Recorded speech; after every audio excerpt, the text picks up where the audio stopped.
عليكم ورحمة الله وبركاته. بسم الله الرحمن الرحيم. الحمد لله والصلاة والسلام على رسول الله صلى الله عليه وسلم. ما بعد، فإن أصدق الحديث كتاب الله، وخير الهدى هدى رسول الله صلى الله عليه وسلم، وشر الأمور محدثاتها، فإن كل محدثة بدعة، كل بدعة ضلالة، كل ضلالة في النار. أجرني الله وإياكم من البدع والضلال والنار. Naam, ndugu zangu katika imani, ikiwa tunaendelea na muendelezo wa durusi, na ikiwa tupo katika darsa ya tauhid katika kitabu al-mulakhas fi sharhi kitab at-tauhid cha al-imam al-mujaddid Muhammad bin Abdul Wahhab rahimahullah, kilichofanywa sharhi na fadilatu Sheikh Maali الدكتور صالح بن فوزاني بن عبد الله الفوزاني حفظه الله.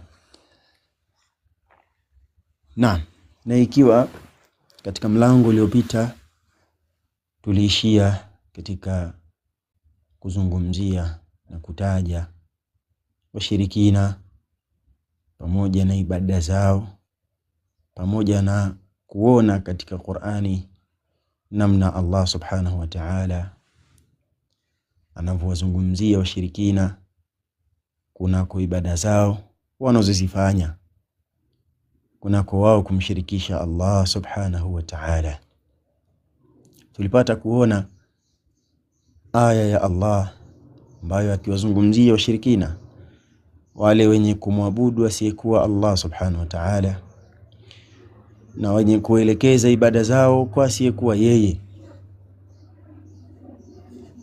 Anasema Allah katika suratul A'raf, kama tulivyoona katika darsa iliyopita kuhusu washirikina, ayushrikuna ma la yakhluqu shay'an wa hum yukhlaqun. Hivi je, hao wanamshirikisha Allah subhanahu wa ta'ala kwa kitu ambacho hakiwezi, ama kwa yule ambaye hawezi kuumba chochote, bali yeye ndiyo aliyeumbwa. Wala yastati'una lahum nasran wala anfusahum yansurun, wala hawezi kujinusuru, wala hawezi kuwa nusuru na kuwasaidia watu wengine. Pia vile vile wala hawezi kujisaidia yeye mwenyewe katika nafsi yake akipatwa na madhara. Yani hawezi hata kujisaidia yeye mwenyewe nafsi yake, na pia vile vile hawezi kuwasaidia watu wengine. Ikaonekaniwa kuwa hawa wanaomshirikisha Allah subhanahu wa ta'ala kwa ibada hii wafahamu ya kwamba wanamkosea sana Allah subhanahu wa ta'ala, kwa sababu wanapeleka haki ya ibada kwa yule ambaye hastahiki haki hiyo ya ibada kupelekewa, ikiwa ni katika ibada ama ikiwa pia ni katika dua kuombwa. Anayepasa kuombwa ni Allah subhanahu wa ta'ala, na hii ni kwa sababu dua ni ibada. Wasarfuha li ghairi Allahi shirkun, na dua hii, ibada hii ya dua kuipeleka kwa asiyekuwa Allah subhanahu wa ta'ala ni shirki. Yapasa watu wamuombe Allah subhanahu wa ta'ala peke yake. Ni wafahamu wakiomba vitu vingine kinyume na Allah subhanahu wa ta'ala, wafahamu hivyo vitu wanavyoviomba kwanza haviwasikii hayo maombi yao wanayoyaomba, na ikiwa vitasikia maombi yao wanayoyaomba, basi haviwezi kujibu yale maombi yao, haviwezi kujibu hizo dua zao. Na wafahamu siku ya kiyama watakuwa ni wenye kukana na vile walivyokuwa wakiviomba, vitawakana na kuwaruka na kuona kwamba hao walikuwa wakimshirikisha Allah. Na dalili kama tulivyoona katika Qur'ani, anasema Allah subhanahu wa ta'ala katika suratu Fatir, walladhina tad'una min dunihi, na wale munaowaomba kinyume na yeye Allah subhanahu wa ta'ala. Walladhina tad'una min dunihi, na wale munaowaomba ama yule mnayemuomba kinyume na Allah subhanahu wa ta'ala, wale munaowaomba dua zenu na waabudu kinyume na Allah, ma yamlikuna min qitmir, hawawezi kumiliki hata ile kifuko cha koko ya tende, kama tulivyoona al-qitmiru katika darasa iliyopita. Huwa al-lifafatu allati takunu ala nawati tamr, kile kifuko ambacho kinakuwa katika ile koko ya tende kinaitwa al-qitmir. Sasa hawa wanaoombwa kinyume na Allah hawawezi hata kumiliki hiyo qitmir. Allahul musta'an. Kwa nini sasa watu wapeleke dua kwa hao? Kwa nini watu waabudu makaburi? Kwa nini watu waombe maiti? Kwa nini watu waone kwamba kuna mawalii wakaenda kuwaomba mawalii kinyume na Allah subhanahu wa ta'ala? Wafahamu hao wanaowaomba kinyume na Allah hawawezi hata kumiliki hiyo kifuko ya koko ya tende. Kisha akaendelea kwa kusema Allah, in tad'uuhum la yasma'u du'aakum, ikiwa mutaketi sasa muanze kuwaomba hao wengine kinyume na Allah, unasema ni tunawaomba ama tunaelekeza dua zetu kwa hawa, imma ni majini au makaburi au mitume au manabii au malaika ama chochote kile asiyekuwa Allah subhanahu wa ta'ala. Anasema Allah, in tad'uuhum, ikiwa mutawaomba hao, la yasma'u du'aakum, hawawezi kusikia dua zenu, hawawezi kusikia maombi yenu. Walau sami'u mastajabu lakum, na ikiwa watasikia basi fahamuni hawawezi kujibu maombi yenu. Kwanza hawasikii liannahum amwatun, kwa sababu pengine hao mnaoomba wamekufa, ni maiti tayari. Mnaomba maiti, vipi itakusikia? Haiwezi kuwasikieni, haiwezi kusikia maombi yenu. Walau sami'u, na ikiwa watasikia maombi yenu mnaoyaomba, mastajabu lakum, hawawezi kujibu, hawawezi kujibu. Wa yawmal qiyamati yakfuruna bishirkikum wala yunabbi'uka mithlu khabir, na siku ya kiyama watawakanusha kwa hiyo shirki yenu mlikuwa mkifanya. Hii ni dua, na Allah subhanahu wa ta'ala kaita hii dua kumuomba asiyekuwa Allah kuwa ni nini? Ni shirki. Wa yawmal qiyamati yakfuruna bishirkikum, lakini shirki kumuomba asiyekuwa Allah subhanahu wa ta'ala, kama tulivyoona katika durus zilizopita. Walillahi alhamdu. Tunamshukuru Allah subhanahu wa ta'ala, na tuendeleeni kumuomba Allah atupe thabati katika dini yake hii, tujalie kuwa ni watu wa tauhid, atuweke mbali na shirki, tusiwahi kumshirikisha Allah subhanahu wa ta'ala kwa jambo lolote, atuhifadhi na janga hili mpaka mwisho wa uhai wetu. Kuna watu wanakuwa na fikra kama hizi, mpaka imepelekea mahali leo hii tunaona watu wakimuomba mtume sallallahu alayhi wasallam, na fil hali mtume ameshafariki, hali mtume ameshakufa muda mrefu sana uliopita. Mtume wetu Muhammadin sallallahu alayhi wasallam amefariki, lakini utakuta watu wanasema yupo. Naam, yupo hai, yupo, lakini haifai kuelekeza maombi kwake yeye. Amekufa kwa mujibu wa Qur'ani, kama ilivyokuja Allah subhanahu wa ta'ala akimwambia Rasul sallallahu alayhi wasallam, innaka mayitun, hakika wewe ni mayit, wa innahum mayitun, na hao umma wako na wote ni mayit. Hivyo mtume wetu Muhammad ni mayit, aliambiwa na Allah subhanahu wa ta'ala atakufa, na ameshakufa mtume wetu Muhammad sallallahu alayhi wasallam. Hao wanaosema kwamba yupo, naam, hata kama yupo, lakini yupo huko katika ulimwengu mwingine, hatuko naye katika ulimwengu huu, yupo katika ulimwengu mwingine huko tayari. Huku kwa ulimwengu wetu ni mayit, mtume wetu Muhammad sallallahu alaihi wasallam ameshakufa. Katika ulimwengu wetu hii tayari ameshakufa, lakini huko alipo katika ulimwengu mwingine yuko hai kama tunavyopata kuona. Sasa haifai pia kuelekeza maombi kwa mtume wetu Muhammad sallallahu alaihi wasallam, kwa sababu mtume wetu Muhammad yeye tangu akiwa ni hai alishakanusha jambo hilo katika nafsi yake kwa kusema yeye hamiliki madhara, qul inni la amliku li nafsi darran wala naf'a illa ma sha Allah. Waambie tena, hapa anaambiwa na Allah, ewe Muhammad, waambie umma wako, hakika mimi similiki katika nafsi yangu madhara wala manfa. Na hii ni kuonesha kwamba mtume wetu Muhammad hafai kuombwa, hafai kuombwa, na afahamu yule anayemuomba mtume wetu Muhammad yuwapata dhambi kwa sababu wanafanya shirki, wamshirikisha Allah.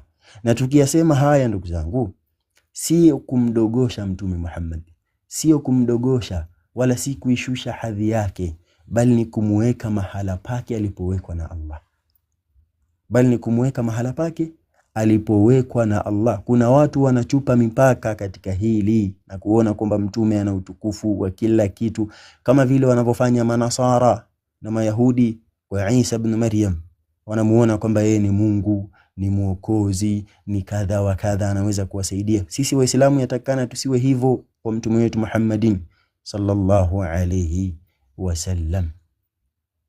Naam, tukiingia katika hadithi ambayo al-Allama ameweka hapa rahimahullah, anasema Sheikh Muhammad bin Abdul Wahhab qaddasallahu ruhahu, وفيه عن أبي هريرة رضي الله عنه قال، وفيه أي في صحيح البخاري، حديث ambayo ipo katika Sahih al-Bukhari kwa nambari 2753, nipokewa anasimulia Abu Huraira an Abi Hurairah radhiyallahu anhu qala, kutoka kwa Abi Hurairah radhi za Allah zimwendee, anasema قام رسول الله صلى الله عليه وسلم حين أنزل الله عليه وأنذر عشيرتك الأقربين. anasimulia Abu Huraira, na huyu Abu Huraira hapa kwa faida anatuambia hapa al-Allama al-Fawzani hafidhahullah, hasa katika jina lake kamili, ingawa kuko na ikhtilaf kunako jina la Abu Huraira.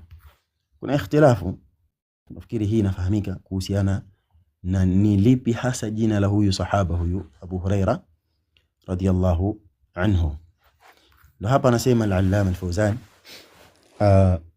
as-sahihu anna ismahu Abdurrahman ibn Sakharin, iliyokuwa ya usahihi hakika jina lake huyu Abu Huraira anaitwa Abdurrahman ibn Sakharin ad-Dawsi, katika kabila la Dawsi ambalo ni kabila la Yaman.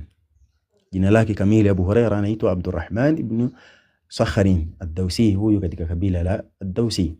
Tena huyu Abu Huraira min fudala'i sahaba, ni katika masahaba wenye fadhila nyingi sana, masahaba wenye fadhila nyingi sana, na pia vile vile wa hufadhihim, na pia ni sahaba ambaye amehifadhi hadithi nyingi sana, wa ulamaihim, na pia ni ulama huyu katika masahaba. Huyu ni sahaba ambaye miongoni mwa masahaba ambao walikuwa na ilmu sana radiyallahu anhu, huyu Abdurrahman bin Sakharin, ama jina maarufu anafahamika kwa jina la Abu Huraira. Rawa akthara min 5000 hadithin, inasimuliwa ya kwamba alipokea zaidi ya hadithi 5000 kutoka kwa Mtume Muhammadin sallallahu alaihi wasallam. Zaidi ya hadithi 5000 alizipokea huyu na kuzisikia direct kutoka kwa Mtume Muhammadin sallallahu alaihi wasallam, ambaye huyu ni nani tunayemzungumzia hapa? Abdurrahman bin Sakharin, ambaye jina maarufu anaitwa Abu Huraira, ambaye alikufa katika mwaka wa tuwfiya sanata 7 au 8 au 59 lilhijra. Alikufa mwaka wa 57 au 58 au 59 tangu kuhama mtume kutoka Makka kuelekea Madina. Naam, hii ni kwa ufupi tu, kwa faida ametuwekea hapa Sheikh al-Allama al-Fawzani hafidhahullah. Sasa Abu Huraira huyu anatusimulia hadithi kutoka kwa mtume wetu Muhammadin sallallahu alayhi wasallam, anasema qama Rasulullah sallallahu alayhi wasallam, alisimama mtume sallallahu alayhi wasallam. Qama ay sa'ada ala Safa, alipanda katika Jabal Safa, alipanda mtume wetu Muhammadin sallallahu alayhi wasallam katika hii mlima Safa. Hina anzala Allahu alayhi, pale ambapo Allah subhanahu wa ta'ala alipomteremshia aya, yani iliposhuka aya hii, wa andhir ashiratak al-aqrabin, katika suratu Shu'ara aya 214 ilimteremkia hii aya mtume wetu Muhammadin. Wa andhir ashiratakal akrabin, yani waonye jamaa zako wa karibu, waonye jamaa zako wa karibu. Mtume wetu Muhammad alipoteremshiwa aya hii alipanda katika Jabal Safa, katika mlima Safa alipanda mtume wetu Muhammad, na lengo la kupanda pale ili aonekaniwe kuwa yuko juu kabisa ya watu wote, na akawakusanya watu wote. Ashirataka manake ilikuwa ni ashiratu rajul. Tukisema ashiratu rajul hum banu abihi al-adnun au qabilatahu au qabilatuhu. Tukisema watu wa karibu wa mtu, yani hapa wanakusudiwa watu wake wa karibu, ama watu wa baba yake, ama wa karibu yake, au watu wa kabila lake. Kwa hivyo hii aya ilikuja kumwambia mtume wetu Muhammad, anza kuwalingania wewe, waonye watu wako wa nyumbani, watu wanaokuzunguka, watu wa karibu yako. Hapa ikikusudiwa familia yake, mkewe, watoto wake, ndugu zake, jamaa zake, wote wakikusudiwa, na kabila lake lote kwa ujumla. Ndipo sasa Allah subhanahu wa ta'ala akamwambia waonye watu wako wa karibu. Ilipoteremka aya hii, Mtume sallallahu alaihi wasallam qama, yani na hapa qama iliyokuja hii bimaana saada ala Safa, alipanda katika mlima Safa, kisha akawaita watu wote walioko katika watu wote wa karibu yake. Kisha baada ya kuwaita, walipofika pale, faqala, Mtume akasema, akawaambia, ya ma'ashara Quraish, ya ma'ashara Quraish. Al-ma'sharu bimaana al-jamaa, enyi kundi la Quraish, ama enyi Quraish, enyi wa Quraish. Maana yake hapa walikusudiwa wote, kabila zima, enyi Quraishi. Au kalimatan nahwaha, au alitumia mfano neno mfano wa hilo la kuwaita kundi, akimaanisha kundi la wale watu ambao waliwaita pale waliokusanyika. Ya ma'ashara Quraish, ishtaru anfusakum, ishtaru anfusakum la ughni ankum min Allahi shay'a. Enyi watu wa Quraish, jiokoeni nafsi zenu kutokamana na adhabu ya Allah subhanahu wa ta'ala. Inshiru anfusakum bimaana khallisuha min al'adhab, zitakaseni nafsi zenu, ziokoeni nafsi zenu na adhabu ya Allah subhanahu wa ta'ala, bitawhidillah, wa kumpwekesha Allah subhanahu wa ta'ala, kumfanya Allah subhanahu wa ta'ala kuwa ni wa pekee na wala msimshirikishe na chochote, wa ta'atihi, na mumtii yeye Allah, wala ta'tamidu ala sharafi nasab, na wala musikae mkaegemea ama mkategemea tu ubora wa kabila ama utukufu wa kabila, kwa sababu Quraish ilikuwa ni ashraf kabila. Kama tulivyosoma katika sira huko, Quraish ilikuwa ni kabila ambalo ni kabila tukufu katika makabila ya Waarabu. Kabila la Quraish ilikuwa ni kabila ambalo ni tukufu, na ndio kabila ambapo alipopatikana mtume wetu Muhammad sallallahu alayhi wasallam. Sasa mtume akawaambia, jamani, enyi Quraish, ziokoeni nafsi zenu na moto. Kwa hakika hakika mimi mtume Muhammad, mtume wenu, mimi nikiwa kama mtu wa kabila lenu Quraish, la ughni ankum min Allahi shay'a, siwezi kuwasaidieni chochote mbele ya Allah subhanahu wa ta'ala. Siwezi, la ughni ankum min Allahi shay'a, la adfa'u ankum adhab Allah, raf'un lima qad yatawahhamu annahu yughni anhum min Allahi shay'a bi shafa'atihi. Yani hapa aliwataka Quraish, jamani, ziokoeni nafsi zenu na moto, wala msikae tu kuegemea kwamba sisi ni kabila tukufu, tuko na mtume mtume mtukufu, mtume wa mwisho, alafu mkae tu hivi msifanye chochote, mkae mkimshirikisha Allah subhanahu wa ta'ala. La, ziokoeni nafsi zenu na moto, ziokoeni nafsi zenu na adhab, khallisuha min al'adhab bitawhidillahi wa ta'atihi, zitakaseni nafsi zenu kwa kumpwekesha Allah subhanahu wa ta'ala na kumtii, wala ta'tamidu ala sharafi nasab, na wala musikae tu mkaegemea eti kujiona sisi ni kabila tukufu. au mkajiona sisi tuko na mtume atatuotetea, atatuombea. La, nyinyi kama nyinyi pambaneni na nafsi zenu katika kumtii Allah na kumpokesha yeye Allah subhanahu wa ta'ala pekee. Kwa hakika mimi siwezi kuwanufaisheni na chochote mbele ya Allah subhanahu wa ta'ala. La ughni ankum min Allah shay'a, bimaana siwezi kuwadhuilieni. Mtume Muhammad akaonesha mimi siwezi kuwazuilieni nyinyi na adhabu ya Allah. Ikiwa atataka adhabu iwafike, mimi Mtume Muhammad siwezi kuizuilia. Kwa hivyo ni juu yenu nyinyi kuzitakasa nafsi zenu, ni juu yenu nyinyi kuzitakasa nafsi zenu na adhabu ya Allah. Mpwekesheni Allah subhanahu wa ta'ala, msiketi kumshirikisha Allah mkaona kwamba eti mtume atawasaidia kwa sababu ni kabila lenu ama ni mtu wenu wa karibu. La, fanyeni a'mali kwa ajili ya nafsi zenu. La ughni ankum min Allah shay'a. Mtu anaweza kuona kuwa yeye kwa kuwa ni kabila la mtume ama yuko karibu na mtume, anaweza labda akapata uombezi kwa mtume Muhammadin.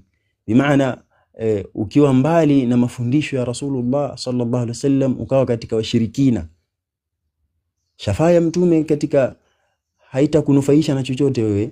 Yani shafaa ya mtume ambaye ataiomba siku ya kiyama, alafu wewe ulikuwa ni mshirikina, mushrik, shafaa ya Rasulullah haitakunufaisha. Kama tunavyoambiwa mtume wetu Muhammadin sallallahu alaihi wasallam siku ya kiyama atauombea umma wake. Tena mtume atauombea umma wake wote, tataka kwa Rasulullah aombee umma wake. Lakini shafaa ya mtume kwa wewe haitakusaidia ikiwa wewe mwenyewe katika nafsi yako ulizembea katika kumtii Allah, ulizembea katika kumpwekesha Allah. Bimaana hii ndio tauhid, kumpwekesha Allah, na ulizembea kunako shirki, ukaenda ukatumbukia ukamshirikisha Allah.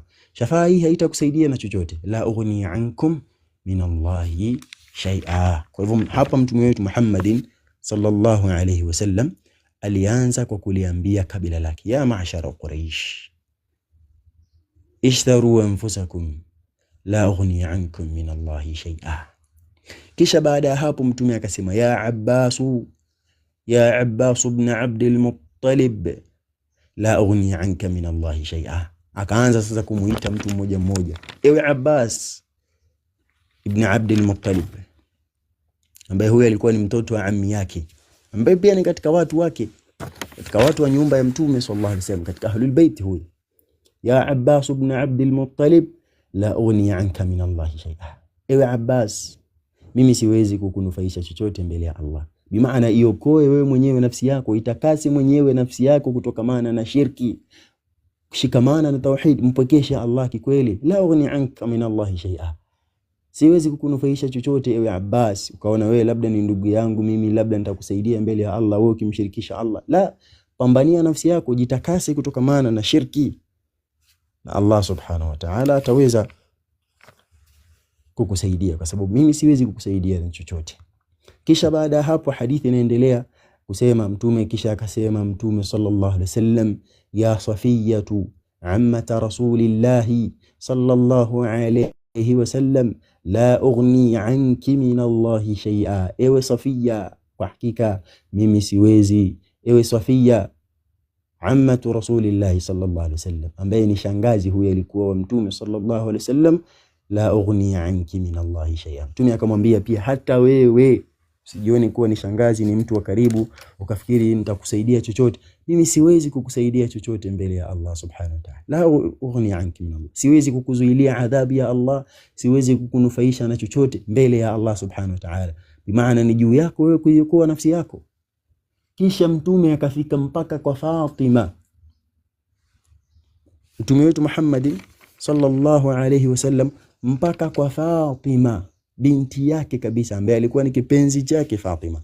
Kisha akamwambia, wa ya Fatima, na ewe Fatima, ewe binta Muhammadin sallallahu alayhi wasallam, ewe Fatima binti wa Muhammad, ewe Fatima, ewe Fatima, ewe salini min mali ma shiti, niombe mimi katika mali chochote kile unachokitaka. Niombe katika mali za kidunia, wewe niombe katika mali chochote kile, mimi nitakupa, nitakunufaisha, nitakusaidia katika mali. Lakini fahamu, la ughni anki min Allahi shay'a, ewe mwanangu Fatima, hata mimi pia baba yako siwezi kukunufaisha chochote kile mbele ya Allah subhanahu wa ta'ala. Salini min mali, niombe chochote katika mali za kidunia, lianna hadha huwa alladhi yaqdiru alayh.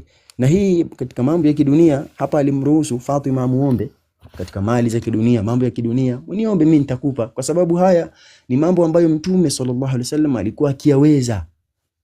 Lakini yale ambayo yako kwa Allah, wama kana min amri Allah fala qudrata lahu alayh, na yale iliyoko kwa Allah subhanahu wa ta'ala hana uwezo nayo. Akamwambia Fatima, la ughni anki min Allah shay'a, mimi siwezi kukunufaisha chochote mbele ya Allah. Bimaana ni juu yako wewe na nafsi yako, ndugu yangu Muislam, ni juu yako wewe na nafsi yako, wala usikae kutegemea mtu, wala usikae kutegemea chochote kile kinaweza kukusaidia mbele ya Allah subhanahu wa ta'ala. Ikiwa wewe utafanya maasi, ikiwa wewe utafanya shirki, utaachana kushikamana na tauhid ukaenda kumshirikisha Allah, hakuna kitakachokusaidia chochote mbele ya Allah subhanahu wa ta'ala. Huyu ni mtume Muhammadin, jamani, hii hadithi, huyu ni mtume wetu Muhammadin sallallahu alayhi wasallam, ameamrishwa na Allah. Allah amemwambia wa anzir ashiratakal aqrabin, simama sasa, anza kuwaonya jamaa zako, familia yako, watu wako wa karibu, waonye kunako jambo la kumshirikisha Allah. Mtume hapo hapo asimama, yani hapo hapo alipo aya tu ilipoteremka, hapo hapo fasaida ama saada ala Safa, akapanda katika mlima wa Safa, kawaita watu wake wote, akawaambia jamani, enyi watu wangu. Kwanza alianza na kabila lake, yeye akiwa kama ni Quraysh ama al-Qurashi, akaanza na kuambia Quraysh, ya ma'ashara Quraysh, enyi watu, enyi kundi la Quraysh, ishtaru anfusakum khallisuha min al-adhab bi tawhidillah wa ta'atihi, itakaseni nafsi zenu, jiepusheni nafsi zenu na adhabu ya Allah subhanahu wa ta'ala. Zikingeni, takaseni nafsi zenu, zitakaseni ziwe safi na adhabu ya Allah kwa kumpwekesha Allah bitauhidillah, kumpwekesha Allah subhanahu wa ta'ala, na wala msimshirikishe na chochote, na wala msimshirikisha Allah subhanahu wa ta'ala na chochote. Wala ta'tamidu ala sharafi nasab, na wala msikae tu muegemee hivi ubora na utukufu wa kabila, muone kwamba nyinyi ni kabila tukufu la Quraysh, mkaona kwamba mnaweza kusalimika na adhabu. Ama mkaniona mimi eti ni mtume wa Allah, niko katika kabila lenu, nyinyi eti mkae tu msifanye chochote, muone kwamba mtume wa Allah huyu atatusaidia mbele ya Allah. La ughni ankum min Allah shay'a, siwezi kuwanufaisha na chochote mbele ya Allah. Ni juu yenu nyinyi wenyewe kuzipambania nafsi zenu mbele ya Allah subhanahu wa ta'ala. Huyu ni mtume Muhammadin, aambiwa hivi. Mtume Muhammad anawaambia na yeye familia yake na watu wake, na haya ni kuonesha kwamba wasije wakakaa tu eti wategemee kwamba labda baba yetu ni mtume wetu, huyu ataweza kutusaidia. La, pambania nafsi yako mwenyewe, pambana na hali yako mwenyewe. Kama ni kumcha Allah, mche kwa manufaa ya nafsi yako, kwa sababu ndiyo atakayokusaidia mbele ya Allah, wala si mtu fulani. Hata mtume wako Muhammadin sallallahu alayhi wasallam, ikiwa wewe utazembea katika ibada, utazembea katika tauhid, ukatumbukia katika kumshirikisha Allah, basi hawezi kukunufaisha na chochote kile mbele ya Allah subhanahu wa ta'ala. نعم طبعا anasema al-Allama al-Fawzan al-ma'na al-ijmali lil-hadith. Tukienda katika maana ya ujumla ama maana ya moja kwa moja iliyopo katika hadithi, yukhbiru Abu Huraira, hapa Abu Huraira huyu as-sahaba radiyallahu anhu anatupa habari hapa, amma sanaa Rasulullah sallallahu alayhi wasallam, kwa yale ama kwa kile alichokifanya mtume wetu Muhammadin sallallahu alayhi wasallam, hinama amarahu Allah fi kitabihi al-karim, wakati ambapo Allah amemwamrisha katika kitabu yake tukufu awaonye watu wake wa karibu, kama tulivyosoma hii aya ambapo inapatikana katika suratu Ash-Shu'ara aya 214. Allah alimwamrisha wa anzir ashirataka al-aqrabin, amrishwa na Allah subhanahu wa ta'ala, ayo Muhammad, onya watu wako wa karibu, familia yako hii, watu wako wa karibu, ndugu zako hawa, waonye na wenyewe, wasije tu wakakaa wakaona ndugu yetu ni mtume huyu atatusaidia mbele ya Allah. La, waonye. Sasa alipoamrishwa na Allah subhanahu wa ta'ala an yundhira qarabahu ama qarabatahu, awaonye watu wake wa karibu, annahu qama mumtathilan amra rabbih, alisimama akiwa ni mwenye kutekeleza amri ya Mola wake. Fanada quraishan bibutuniha wanada ammahu wa ammatahu wa bintahu, akasimama kutekeleza amri ya Allah subhanahu wa ta'ala, kisha akawaita Makuraish, kisha akawaita Makuraish mwanzo kabisa, kuanzia wale Makuraish wote paka hata wale ambapo ndio mtume wetu Muhammadin sallallahu alaihi wasallam ametoka katika tumbo hilo. Wanada ammahu, kisha akamuita baba yake mdogo, wa ammatahu, na shangazi yake, wa bintahu, na binti yake, kama tulivyoona alivyobainisha katika majina Abbasu wa Safiyatu wa Fatimatu. Kuanzia huyu Abbasu akiwa ni ammi yake mtume, kisha huyu Safia akiwa ni ammatahu, na huyu Fatima ambaye ni bintahu sallallahu alayhi wasallam. Wote hawa akawaita, kisha akawataka fa andharahum nidharatan khassa, akawapa maonyo ama akawaonya maonyo yaliyokuwa maalum. Wa amarahum an yukhallisu anfusahum min adhabillah, na akawaamrisha kwamba jamani, watu wangu, familia yangu, takaseni nafsi zenu kutokamana na adhabu ya Allah subhanahu wa ta'ala. Jitakaseni nafsi zenu nyinyi wenyewe na adhabu ya Allah bitauhidihi, kwanza anzeni kwa kumpwekesha Allah subhanahu wa ta'ala, wa ta'atihi, na kisha mumtii Allah subhanahu wa ta'ala. Waballaghahum annahu la yadfa'u anhum min adhabillahi shay'a, kisha mtume akawafikishia na akawapa habari kwamba yeye kama mtume, naam ni kweli ni mtume sallallahu alaihi wasallam, akona cheo kikubwa mbele ya Allah subhanahu wa ta'ala, lakini akawaambia la yadfa'u anhum min adhabillahi shay'a, kama ilivyokuja katika hadithi, la ughni ankum min Allahi shay'a, siwezi kuwanufaisha na chochote mbele ya Allah subhanahu wa ta'ala. Akawaambia jamani, mimi siwezi kuwazuilia eti msipatwe na adhabu ya Allah, la, juu yenu nyinyi kuziokoa nafsi zenu na adhabu ya Allah, siwezi kuwasaidieni na chochote mbele ya Allah.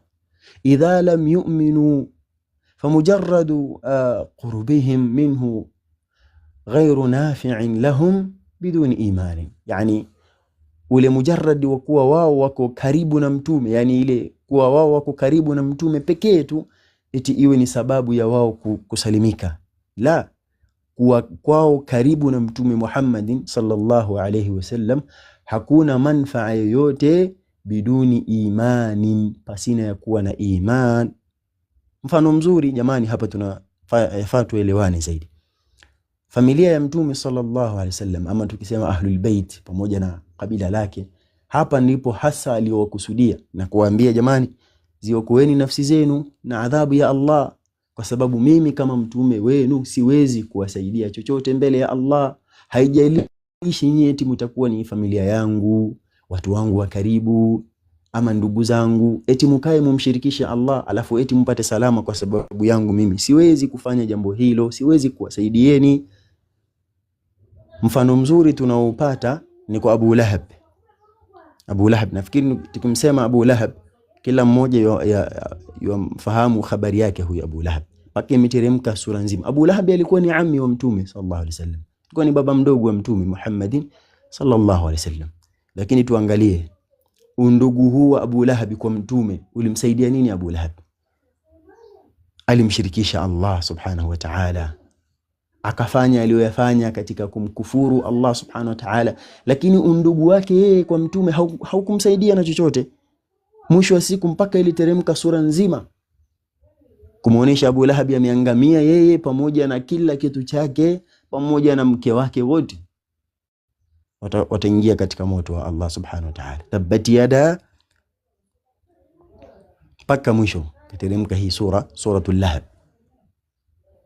tabbat yada abi lahab wa tab ma aghna anhu maluhu wama kasab sayasila naran dhata lahab وامرأته حمالة الحطب fi jidha hablum min masad. Mfano mzuri huu tunaupata kwa Abu Lahab. Alikuwa ni ammi wa Mtume sallallahu alaihi wasallam, lakini alimpinga, hakumsikiliza. Ukaribu huu haukuweza kumsaidia na chochote mbele ya Allah subhanahu wa ta'ala. Na alishawaambia, jamani, enyi watu wangu, ziokoeni nafsi zenu na adhabu ya Allah, kwa hakika mimi la ughni ankum min Allahi shay'a. Natumai ndugu zangu katika iman tunakwenda pamoja na tunaelewana, walillahi alhamd.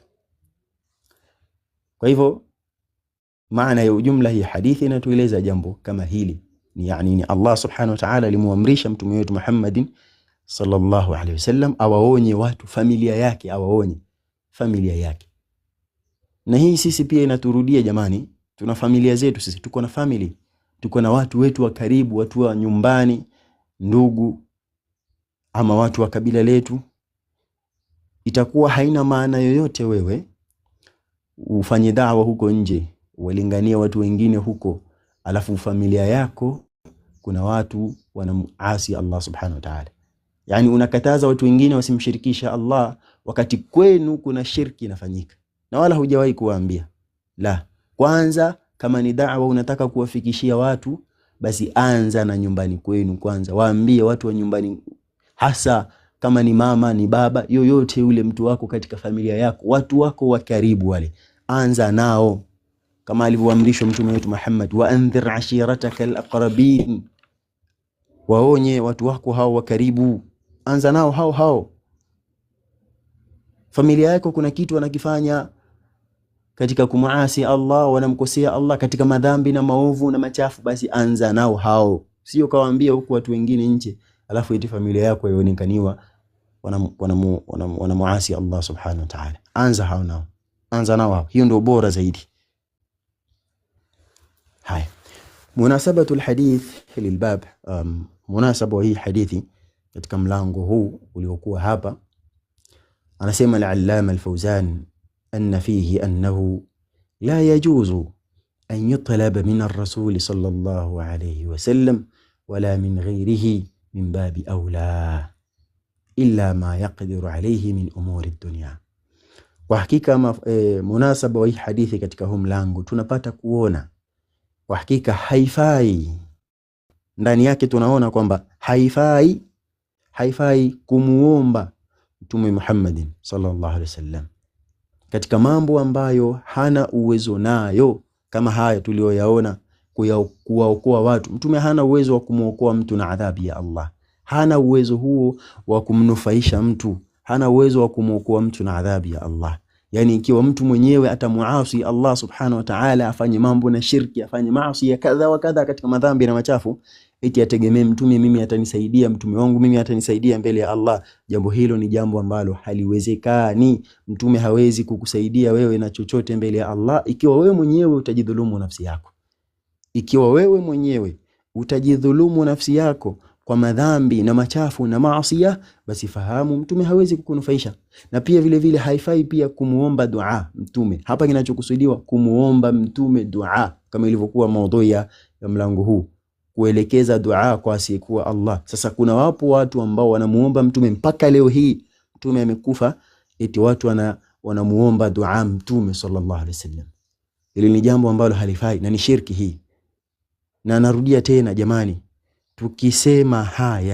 tukiyasema haya kuhusiana na mtume, watu wasimuombe mtume, hatuna maana ya kumshusha hadhi mtume wetu Muhammad wala kumdogosha mtume wetu Muhammad. Mtume wetu Muhammadin sallallahu alaihi wasallam ni mkubwa, kama alivyo ni mtukufu kwa utukufu wake mbele ya Allah subhanahu wa ta'ala kuliko viumbe vyote. Khairu khalqillah, kiumbe bora zaidi wa Allah subhanahu wa ta'ala ni mtume wetu Muhammadin sallallahu alaihi wasallam. Lakini haifai kumuomba dua yeye, wala hana mamlaka yoyote katika mamlaka ya Allah subhanahu wa ta'ala. Hana zile mambo makhsus min khasais ar-rububiyya wala al-uluhiyya, hana yale mambo maalum katika mambo ya Allah subhanahu wa ta'ala, ima ya kuendesha mambo au ya kupangilia mambo au ya kuabudiwa.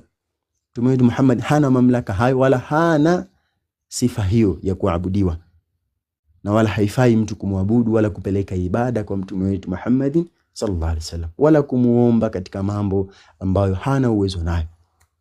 Ndio hapa akasema asiyekuwa yeye mtume ghairihi wa ghairuhu, na asiyekuwa yeye mtume min babi aula, hilo ni bora zaidi. Hapa sasa wakikusudiwa mawali, leo hii tunaona kuna mawali, kuna watu wanaitwa mawali, wallahu almusta'an. Kuna watu wanaitwa mawali, kuna watu wanaitwa masharifu, kuna watu wanaitwa siju kadha wa kadha. Sisemi kama hawapo waliyun ama waliyun awliya Allah, wapo mawali wa Allah, vipenzi vya Allah subhanahu wa ta'ala vipo. Naam, hapa tunakubaliana sote, wapo mawali wa Allah subhanahu wa ta'ala, lakini hao mawali hao hawana sifa yoyote miongoni mwa sifa za Allah, hawana uweza wowote miongoni mwa uwezo wa Allah subhanahu wa ta'ala, katika kuumba, katika kuendesha ulimwengu, katika kupeleka maisha. Hawana uhusiano wote ule mbele ya Allah subhanahu wa ta'ala. Yani hao mawali hao kama wapo kweli kama watu wanavyosema, na mimi sisemi kama hawapo, mimi sijakataa kama mawali hawapo. Naam, wapo awliya Allah, wapo vipenzi vya Allah, lakini fahamuni, hivyo vipenzi vya Allah subhanahu wa ta'ala, hao mawali wa Allah hawana sifa yoyote, hawafai, hawastahiki kuabudiwa, hawastahiki kuombwa. Ikawa eti hawa ni mawali, watu wakawa wanaenda pale kwa wale mawali na kupiga magoti na kuwasujudia, wakakaa pale eti wanataka baraka, wanatabarruk kupitia mawali. Ni jambo ambalo kwamba halifai, ndugu zangu katika imani. Hawana sifa za kuabudiwa, haifai kuwashirikisha hao mawali na Allah subhanahu wa ta'ala, haifai. Mpaka ikafika mahali leo hii tunaona watu, mpaka imefika mahali mawali wamekufa, mawali wamekufa, wamezikwa, lakini watu bado wanaenda katika makaburi yao, wanafanya tawaf katika yale makaburi, yani wanazunguka yale makaburi wakiomba pale dua, wakishika yale makaburi, wakisema wanapata baraka, aliyezikwa hapa ni mtu mwema na sisi tunajikurubisha kwa Allah kupitia huyu. Kwa mafundisho ya nani? Unamshirikisha Allah. Haifai kujikurubisha kwa Allah kwa mayit, haifai kumuomba mayit.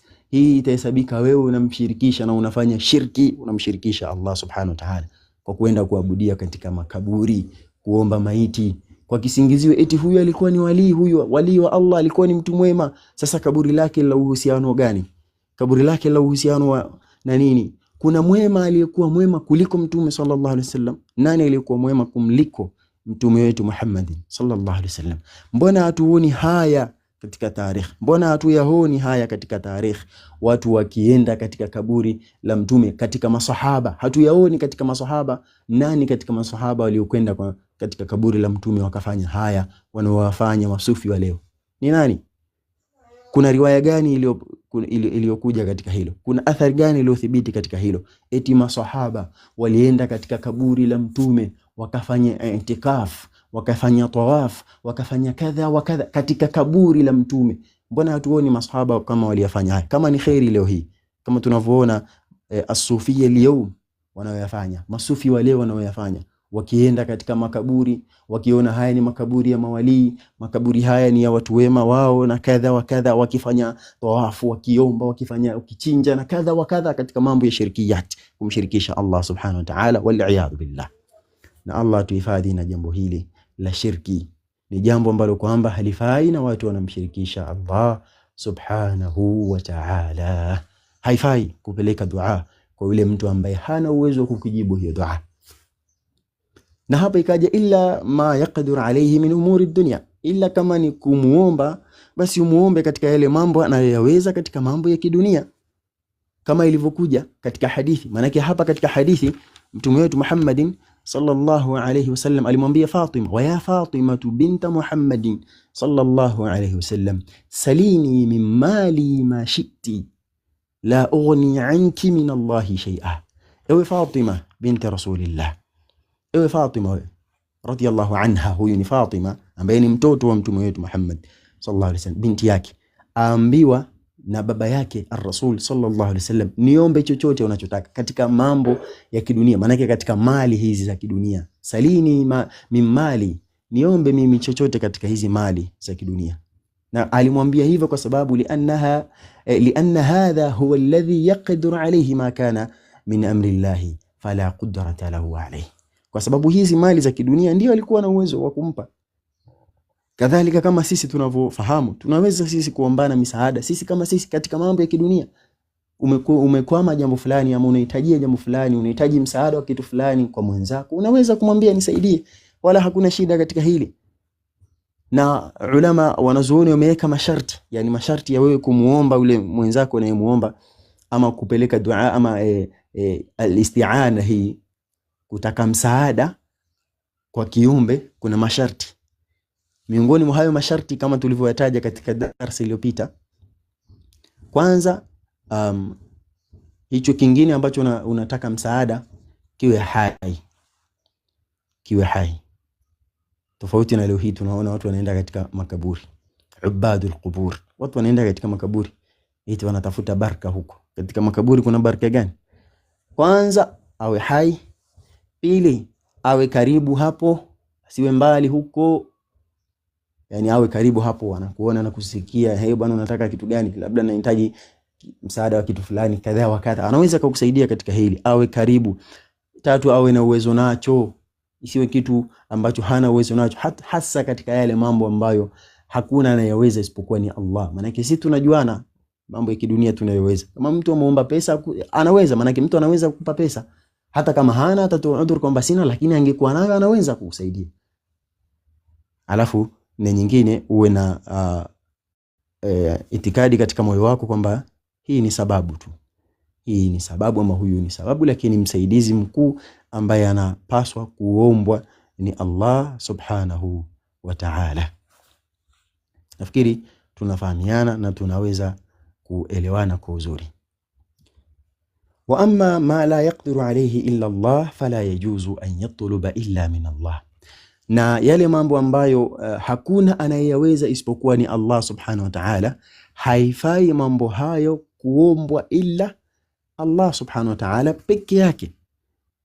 Ikiwa ni kama hivyo kuondolewa na madhara, kuondolewa madhara ama kuletewa manfaa.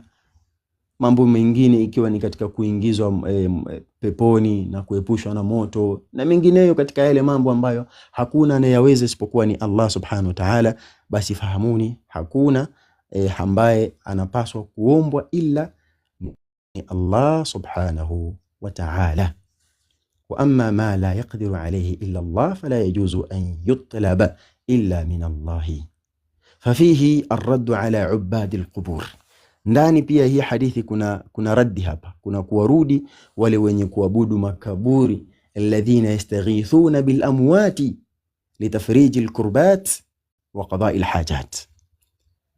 Hapa kuna raddi ya kuwarudi wale ubadul qubur, wale wenye kuabudia makaburi, kuona kwamba haya makaburi sisi yanaweza yakatusaidia, wanapeleka ibada zao kwa makaburi. Alladhina yastaghithuna bil amwat, wanataka msaada, eti wanataka usaidizi bil amwat, kwa mayit. Yani mayit, mtu ameshakufa, anakusaidia nini wewe ambaye uko hai? Yani mayit, mtu ameshakufa tayari, kitu gani ambacho anaweza kukusaidia wewe? Filhali yeye mwenyewe katika nafsi yake, yeye mwenyewe kama yeye hawezi kujisaidia, yani hawezi kujifanya yeye ama kujirudisha akawa tena hai, hawezi kujisaidia yeye. Hata huko mbele ya Allah, kama ni adhabu inataka kumfikia huko alipo, hawezi kuizilia ile adhabu isimfikie. Vipi anaweza kukusaidia wewe uliokuwa hai? Vipi anaweza kukunufaisha wewe ambaye uko hai kabisa? Hii inakuwa vipi yani? Ya ubadul qubur afala taqilun, wale watu wenye kuabudia makaburi jamani, hivi hamna akili sawa sawa? Vipi unaenda kutaka msaada kwa mayit, unaenda kumuomba msaada mayit litafriji al-kurbat, eti unataka faraja, akufariji kulingana na matatizo uliokuwa nayo ama majanga, wa qada'i al-hajat, ama akukidhia haja. Mfano leo hii waweza mkuta mtu akona shida fulani, mathalan mwanamke labda akona shida ya kutokupata mimba. Mwanamke mathalan hashiki mimba na hii ifahamiki ni qadari ya Allah, hashiki mimba. Kuna zipo asbab ash-shar'iyya ambazo zimeruhusiwa katika sheria. Mwanamke aweza kwenda mathalan hospitali, aweza kwenda hospitali kuangaliwa, na hizi ni asbab ambazo hazina shida, yani yajuz, wala hazina shida. Ukaenda hospitali pale ukaeleza matatizo yako, yule daktari kwa utaalamu wake akakupima na vipimo vyake, akakuangalia, kama kuna dawa akakupa. Hizi ni asbabu ambazo hazina shida. Lakini kuna hii mwanamke ana tatizo la kutokupata ujauzito, eti alafu anaambiwa kuna kaburi la mtu fulani, ama kuna bibi yako mzaa bibi yako kaburi lake ni hili, nenda pale ukamuombe akusaidie uweze kushika mimba. Hadha shirkun, hii ni shirki. Huyu bibi mzaa bibi huko alipo yuko na maisha yake ya barzakhi huko, kama ni adhab ni adhab, kama ni neema ni neema. Hawezi kukusaidia wewe uliokuwa hai eti upate mimba, eti ushike mimba. Hawezi kukusaidia. Naenda kukuta eti mtu anaenda kweli katika hilo kaburi. Bibi, tumekuja, wajukuu zako mnatuona, tunahangaika, tunatafuta, tusaidieni tuweze kupata, tusameheni. Sasa wanakusamehe nini? Tulikukosea bana sisi, tusameheni. Wanakusamehe nini? Wenyewe wanahitaji msamaha kwa Allah. Wao wanaweza kukusamehe nini? Ama wanaweza kukunufaisha nini wewe mbele ya Allah subhanahu wa ta'ala? Kwa hivyo ni jambo ambalo halifai watu kwenda kufanya ibada makaburini huko, kuabudu makaburi, na wala haifai kutaka msaada kwa mayit, haifai kutaka msaada kwa wafu waliokufa, ima eti kutaka faraja ama kutaka kukidhiwa haja zao kwa maiti. Ni jambo ambalo kwamba halifai, na si halifai tu bali ni shirki. Watu wanamshirikisha Allah subhanahu wa ta'ala. Na ma yustafadu min alhadith. Tukiingia sasa katika faida ambazo zinapatikana katika hadithi hii.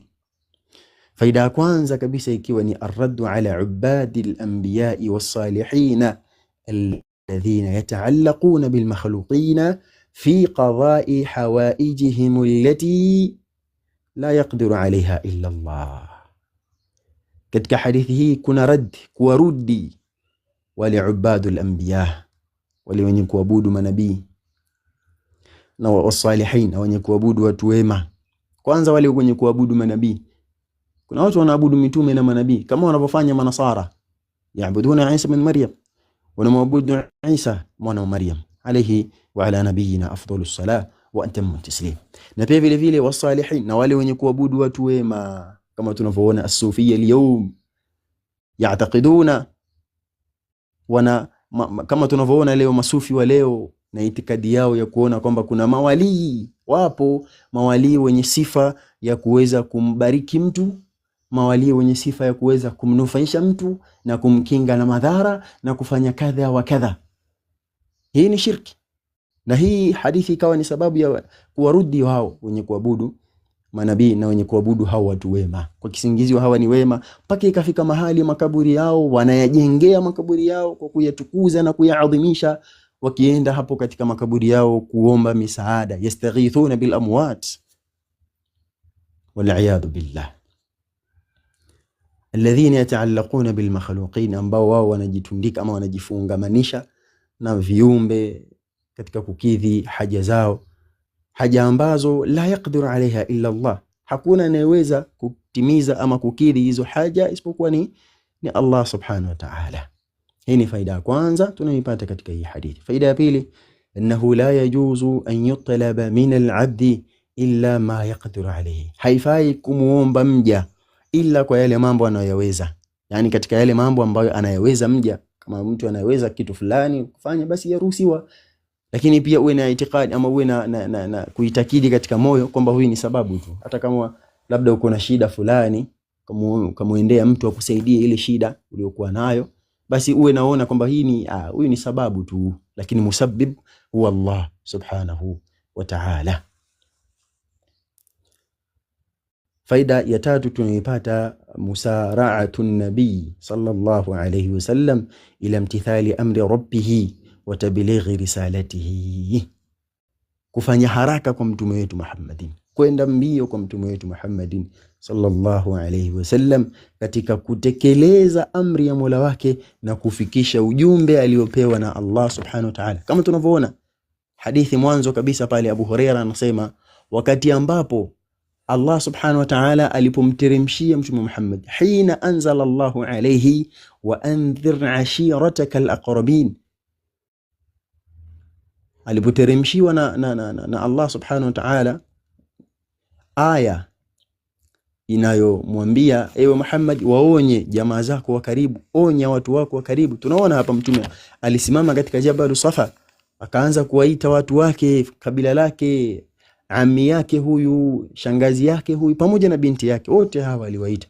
Yani alifanya haraka, wala hakutaka kuchelewesha. Muda huu ilipoteremka aya, muda huu akafanya haraka.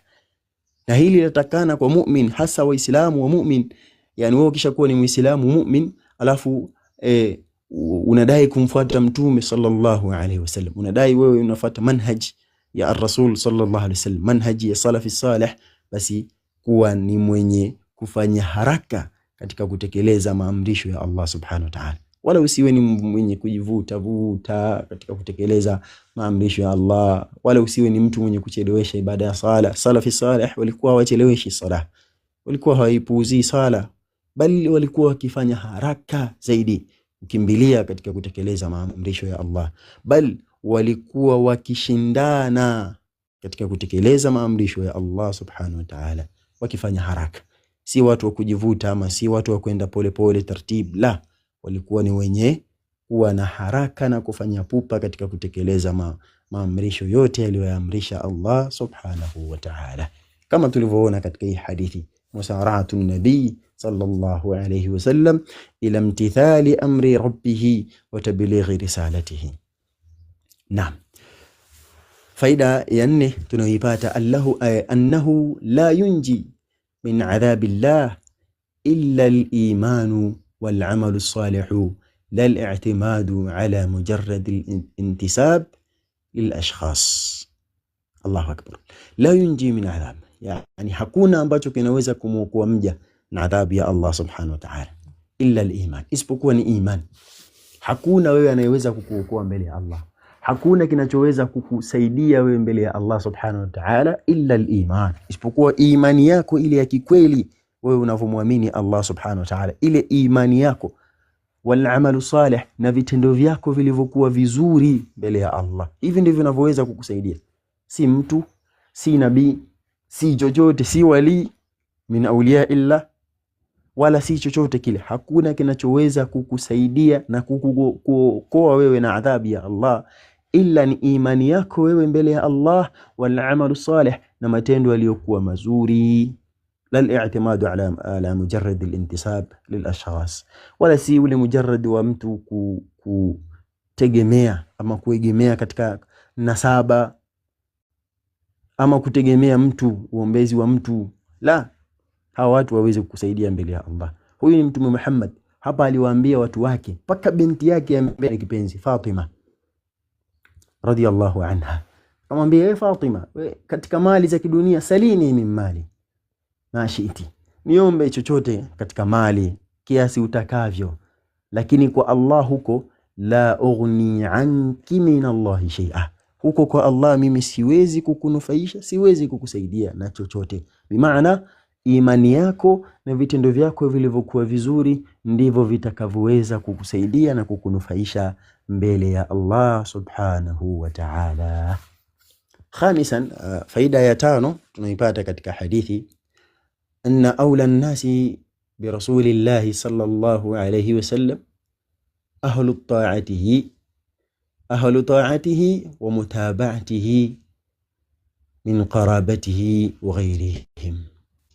Hakika tunaweza kuona watu ambao ni bora zaidi, ni aula nasi bi rasulillah, watu waliokuwa bora zaidi mbele ya mtume wetu Muhammad sallallahu alaihi wasallam ni wale ahlu ta'atihi, wale watu wenye kumtii, yani kumtii mtume wetu Muhammad kwa yale aliyokuja nayo, wa mutaba'atihi, na kumfuata sunna, kufuata sunna za Rasulullah sallallahu alayhi wasallam.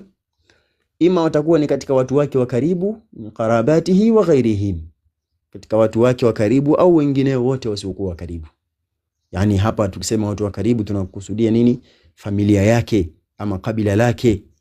Tufahamu aliyekuwa bora zaidi, ataonekaniwa kuwa huyu ni bora zaidi kwa mtume wetu Muhammadin sallallahu alaihi wasallam, si watu wake wa karibu, eti mujarrad watu wa karibu tu alafu eti waonekaniwa kuwa ni bora, yeye asifanye amali yoyote alafu eti kuwa ni yeye tu wa karibu alafu aonekaniwa kuwa ni bora. Ingelikuwa ni hivyo, yani ukisha kuwa wewe ni familia ya mtume basi wewe ni mbora zaidi, ingelikuwa ni hivyo basi tungemuona Abu Lahab asingeangamizwa na Allah subhanahu wa ta'ala na wengineo. katika familia yake Mtume sallallahu alaihi wasallam. Lakini hicho sio kigezo, bali kigezo ni al-iman wal amalu salih. Kumtii, kwanza kuwa na imani na vitendo vilivyokuwa vizuri kwa kumtii mtume wetu Muhammadin sallallahu alaihi wasallam, ahlu ta'atihi wa mutaba'atihi, wale watu wenye kumtii mtume Muhammad kwa yale aliyokuja nayo na wenye kumfuata. Hichi ndicho kinachohitajika katika mu'min, na wala si mapenzi tu yale ya mdomoni ya kudai. Leo hii kuna watu wengi sana, leo hii ndugu zangu katika imani, waweza pata kuna watu wanadai kwamba wanampenda mtume wetu Muhammadin sallallahu alaihi wasallam, yazumuna mahabbat ar-rasul, wanadai wanampenda mtume, wanafanya kila aina ya kujinadi, kutangaza wanampenda mtume, sisi tunampenda mtume. Lakini ukiwaangalia katika matendo yao, wallahi kumejaa huko khurafat, kumejaa huko bid'ah, kumejaa huko shirki. Alafu watu wanadai wanampenda mtume sallallahu alaihi wasallam, na fil hali hawafuati sunna zake. Vipi wewe utakuwa kweli unampenda mtume sallallahu alaihi wasallam alafu heti haufuati aliyokuja nayo mtume wetu Muhammad? Mapenzi yako yatakuwa ni mapenzi ya aina gani? Tunaona hapa anna awla an-nasi bi rasulillah ahlu ta'atihi wa mutaba'atihi min qarabatihi wa ghairihim. Hao ndio watu waliokuwa bora zaidi mbele ya mtume, na hao ndio kama kweli watu wanampenda mtume sallallahu alayhi wasallam. Yani ikiwa wewe wampenda kikweli mtume wetu Muhammad, basi shikamana na sunna zake, huisha sunna zake, fuata mwenendo wake uliokuwa mzuri zaidi mtume wetu Muhammad. Waachana kusema wewe unakaa kila siku unamzushia mtume Muhammad, wafanya bid'a khurafati hizi zimejaa katika amali zako, alafu eti unasema mimi nampenda mtume. Wampenda vipi mtume wewe? Kwani mtume apendwa kimaneno tu? Yani kusema tu hivi, kujinadi na kujitangaza, mimi nampenda mtume, alafu bado wewe ni mtu wa bid'a, unafanya bid'a, humfuati sunna za mtume sallallahu alaihi wasallam, alafu unadai mimi nampenda mtume. Wampenda vipi mtume sallallahu alaihi wasallam? Mapenzi ya kihakika kwa mtume wetu Muhammadin sallallahu alaihi wasallam yanapatikana kwa mtu kwanza kumtii yale aliyokuja nayo, na pia kufuata mutabaatihi, kumfuata mtume sallallahu alaihi wasallam yale aliyokuja nayo na yale aliyofundisha, yote kufuata sunna kama alivyotuambia mtume wetu Muhammadin sallallahu alaihi wasallam, alaikum bi sunnati wa sunnati al-khulafa ar-rashidin. Naam, sadisan, faida ya sita tunayoipata na itakuwa ni ya mwisho kwa siku ya leo, anna mujarrada al-qarabati min ar-rasul sallallahu alaihi wasallam la yanfa'u biduni iman wa amalin salih wa aqidati sahiha. Ile mujarrad yani mtu kuwa ni wa karibu kwa mtume sallallahu alaihi wasallam, yani yeye akajiona kwamba mimi ni mtu wa karibu kwa mtume, ama mimi ni familia ya mtume, family ya mtume, ahlul bait. Kama leo hii wallahu almusta'an, kuna watu eti leo hii na wenyewe ni wanajiita ahlul bait. Yani watu wa leo hii eti mtu yuko hapa Mombasa hapa eti na yeye anajiita na yeye ni ahlul bait, ashia rawafidha, anajiita eti na yeye ni ahlul bait, wakitembea kwa uchungu, wakiona kwamba ahlul bait sisi amewawa Hussein kadha wa kadha. Ahlul bait wewe uko hapa wapi? Hapa Arusha Chuga, mnajikuta eti na wewe ni ahlul bait. Allahu almusta'an. Kwa hivyo hapa hii faida ya mwisho tunaipata, ile mujarrad wa mtu kuwa yeye ni katika watu wa karibu wa mtume sallallahu alaihi wasallam, ima ni katika familia yake au watu wake wa karibu, jamaa zake, hii haitamnufaisha yeye na chochote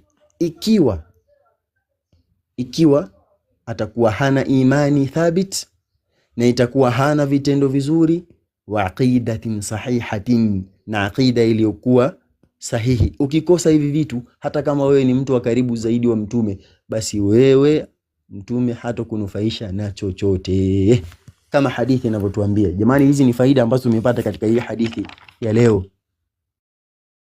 Mtume akiwaambia, ya ma'shara quraishin ishtaru anfusakum la ughni ankum min Allahi shay'a, ya Abbas بن عبد المطلب لا أغني عنك من الله شيئا يا صفية عمة رسول الله صلى الله عليه وسلم لا أغني عنك من الله شيئا ويا فاطمة بنت رسول الله بنت محمد صلى الله عليه وسلم سليني من مالي ما شئت لا أغني عنك من الله شيئا. hawa ni watu wa mtume, hii ni familia ya mtume, hawa ndio ahlul bait walikuwa wa Rasulullah sallallahu alaihi wasallam. Abbas ibn Abdul Muttalib, Safiya wa Fatima radhiyallahu anhu, wote hawa walikuwa ni ahlul bait, watu wa karibu kabisa wa mtume sallallahu alaihi wasallam. Lakini mtume awaambiaje? Jamani, ziokoeni nafsi zenu na moto, hakika mimi la ughni ankum min Allah shay'a, siwezi kuwanufaisha na chochote kile mbele ya Allah. Na hapa tunaona kama nilivyoelezea, huu mfano ulikuwa mzuri, yani mtu akiwa karibu na mtume ama familia ya mtume alafu akamuasi mtume hawezi kumsaidia na chochote. Mfano mzuri tunao kwa Abu Jahal. Abu Jahal ni katika ni ami yake mtume sallallahu alaihi wasallam. Lau kama angelimwamini mtume, naye alikuwa ni katika ahlul bait. Abu Lahab, lakini alimuasi mtume sallallahu alaihi wasallam, akaenda kinyume naye mtume sallallahu alaihi wasallam, ikawa ni sababu yeye kuangamia. Tabbat yada Abi Lahab wa tabba, ameangamia. Na yeye alikuwa ni katika familia ya mtume sallallahu alaihi wasallam, katika watu wa mtume sallallahu alaihi wasallam. Kwa hivyo hii haiwezi kukusaidia eti kwamba ni mtu wa karibu, ni family, alafu ikawa mtu hana imani ya kikweli ya kumfuata mtume sallallahu alaihi wasallam, hana imani ya kikweli katika matendo yake yaliyokuwa mazuri, na pia vile vile hana aqida iliyokuwa sahihi.